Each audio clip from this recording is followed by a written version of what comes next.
Well, good morning. We slept until 7:45, so getting a late start. Beck's doing the bug dance.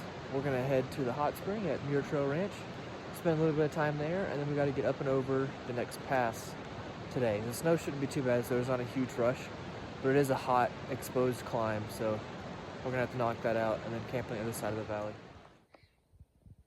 Almost there. Well, it looks like there's nobody here. You can see like people's resupply buckets right there, but I don't know.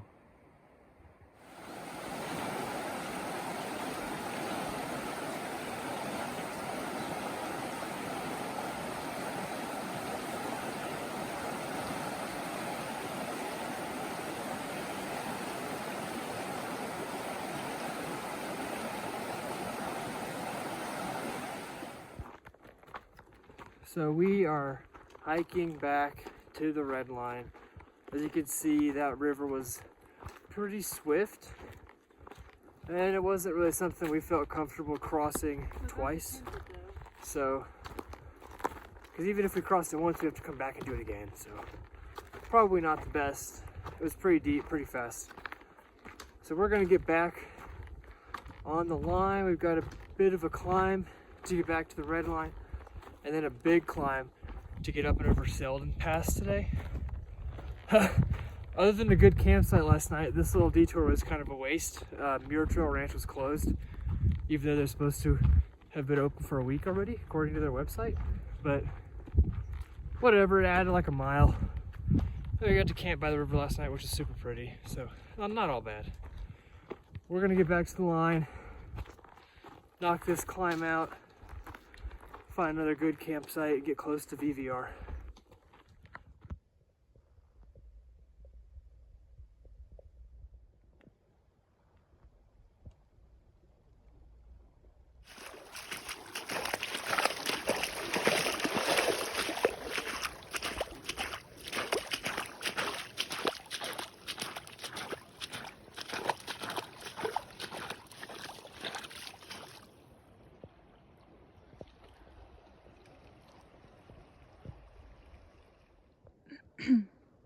In the distance, you can kind of see an old log cabin. We thought it was a ranger station, but there's no marked sign for it or anything about it on the map, so pretty cool.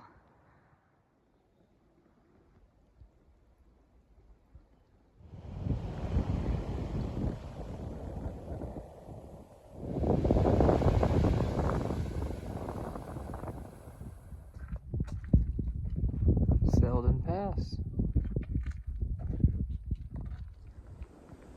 Okay, so we made our summit up Seldon Pass. Now we're gonna make our way down, and man, this view is incredible.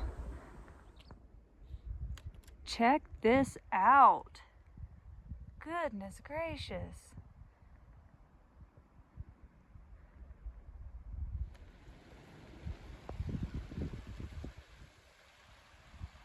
That was definitely the less snowy descent out of all the passes so far, so that's really cool. We got down really fast, and we're already down to the lake, so Chris might do some fishing, catch us some dinner, we'll see.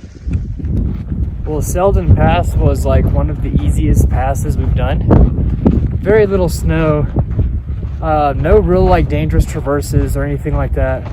It was kind of a big climb since we started the climb at like 7,800 and the summit was at like 11,000. So it was a pretty big up for us, but I'll take that over a snowy up or like anything else, the other passes that we've had. So we're only, still there. We're only 3 miles or something like that from Bear Creek, which is supposed to be one of the hardest, I'll say the hardest river crossings of the whole trail. So we're gonna cross that this afternoon. We heard from some people that did it today that it's not too bad. I think the peak melt is behind us already, and if that's the case, it'll definitely be doable even later in the afternoon. We'll just have to be extra safe, make sure our sleeping bags are inside of our waterproof bag, That way, in case we get wet, we can always rescue in a sleeping bag that they'll still be dry. It's also below 10 by the creek, so if we do decide to camp close, we can have a fire if we need to warm up in an emergency.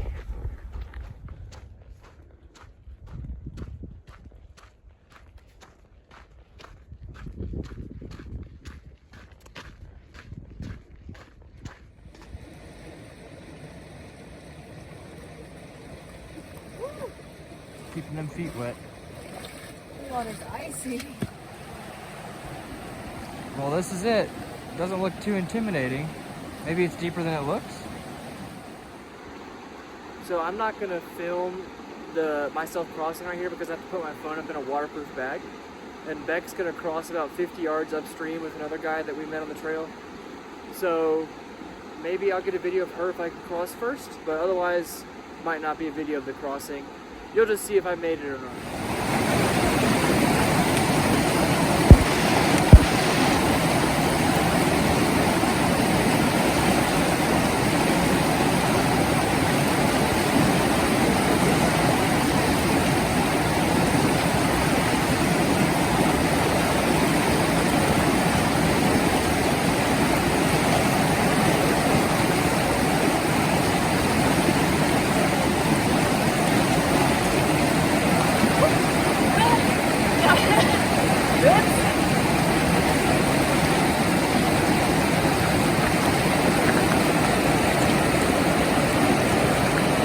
Done.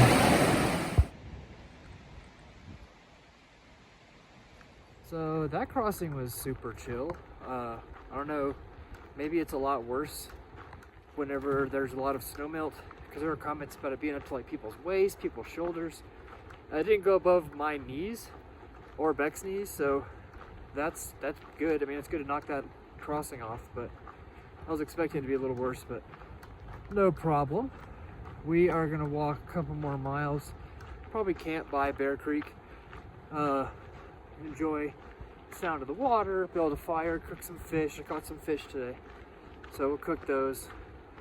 And we're only a couple miles from VVR.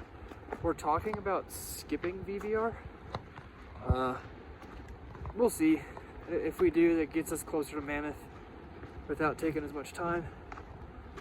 But we're passing up a good burger if we skip VBR. So we'll see who wins the conversation.